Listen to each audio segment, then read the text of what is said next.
So the sales receipts plus other revenue minus the expenses, and you end up with a gap in revenue. And what the county does is they look to property owners and property taxes to fund that gap in the form of a tax levy. It's another form of revenue to bring that budget in check. Right? So let's look at a really simple version of this and say that the operating budget for the county is $100,000 and that the sales receipts and other revenue that they generate is $50,000. That's going to leave a budget shortfall of $50,000, which the county is going to have to fund through property taxes.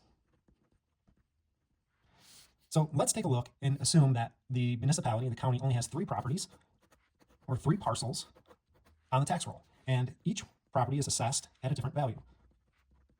First property is $50,000, the second property is $75,000, and the third property is $100,000.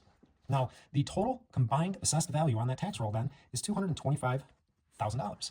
And the county will look and say, well, if we need to fund $50,000 across $225,000, essentially it's $50,000 divided by $225,000, you end up with a tax rate of 0.222 or 22.2%.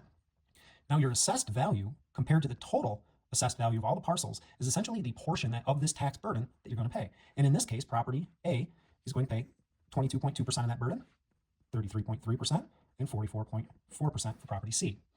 Now, the taxing authority takes it one step further and says, okay, well, if your tax rate is this, we are going to assess it as a dollar figure per $1,000 of assessed value. So by multiplying this essentially by 1,000, you end up with a tax obligation of $222 per $1,000 of assessed value.